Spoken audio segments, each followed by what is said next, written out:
En los próximos minutos vamos a integrar el concepto de fotosíntesis. Y la fotosíntesis se define como el proceso por el cual organismos como las plantas verdes,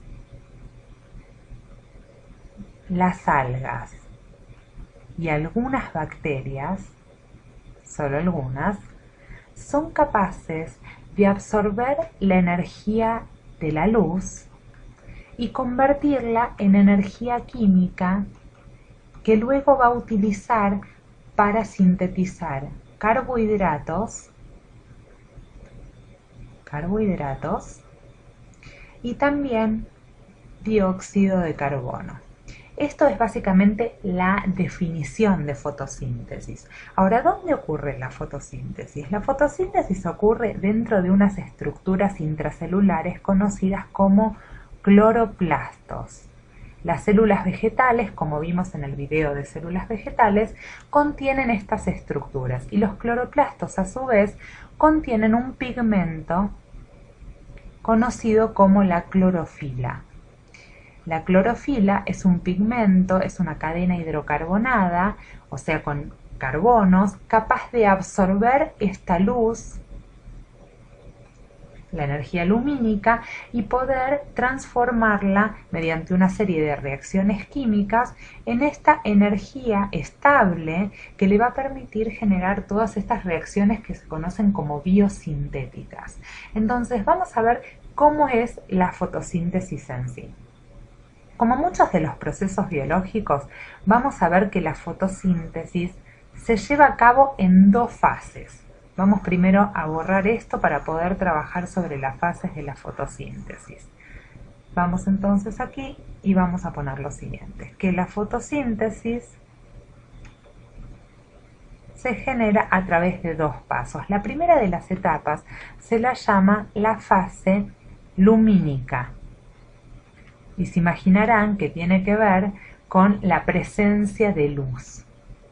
La segunda es la fase oscura y viene justamente luego de que ocurre la fase lumínica.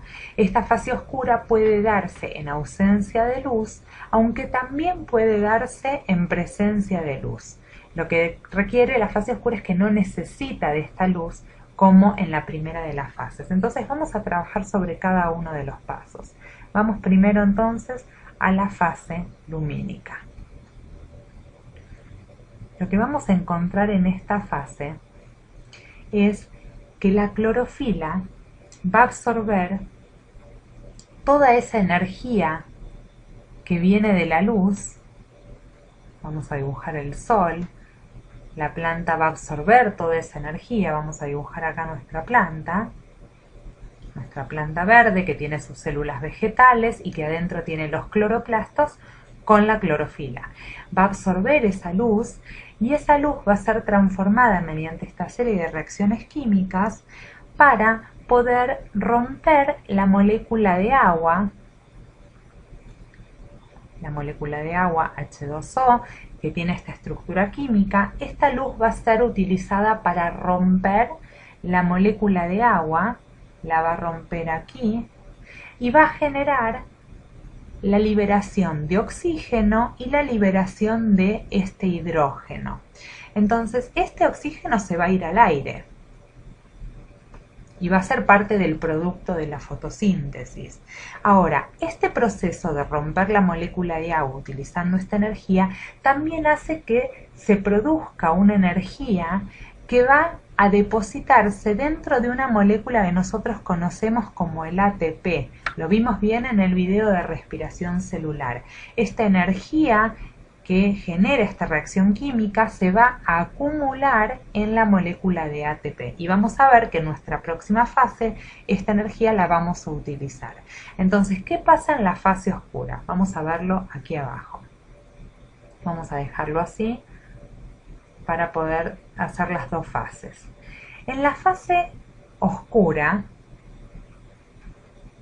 que dijimos puede darse en presencia o ausencia de luz, pero siempre a consecuencia de o seguida de la reacción lumínica, vamos a tener que este hidrógeno que se generó en la fase lumínica, lo vamos a dibujar acá, va a entrar en contacto con el dióxido de carbono que viene del aire, que respira la planta, ¿sí? La planta va a absorber ese dióxido de carbono, se va a combinar con los hidrógenos y esto va a ser una reacción que va a generar la presencia o la síntesis de carbohidratos o hidratos de carbono o carbohidratos. Los carbohidratos son moléculas que están compuestos por átomos de carbono, por átomos de oxígeno y por átomos de hidrógeno. En distintas formas depende del carbohidrato. Entonces, esta formación de carbohidratos va a requerir a su vez la presencia de energía. ¿De dónde viene esa energía? De este ATP. El ATP se va a utilizar como fuente de energía para esta biosíntesis de azúcares. Los carbohidratos son los azúcares. Y entonces vamos a tener la segunda de las reacciones de la fotosíntesis. Ahora, para poder visualizar este proceso a través de una planta, vamos a ir a dibujar primero una planta tipo verde. El pigmento de la clorofila justamente es el pigmento verde. Esta planta echa sus raíces al suelo, vamos a poner que este es el suelo. Y lo que vamos a entender es que la planta tiene un proceso por el cual absorbe agua del suelo, absorbe dióxido de carbono y oxígeno del aire. Y la primera de las reacciones dijimos que era justamente la absorción de agua y esta energía lumínica que va a aparecer, vamos a dibujar la energía lumínica llegando a la planta. La energía lumínica en contacto con el agua va a generar la ruptura de esta molécula y va a generar la presencia de el oxígeno, que sale entonces hacia afuera. Y a su vez, en la segunda de las fases, se va a consumir este dióxido de carbono y se va a utilizar para la generación de azúcares, dijimos, de carbohidratos. Y nosotros sabemos que en el proceso de respiración celular, lo vamos a poner acá, respiración celular, que ocurre ¿en qué organela? Exacto, en las mitocondrias.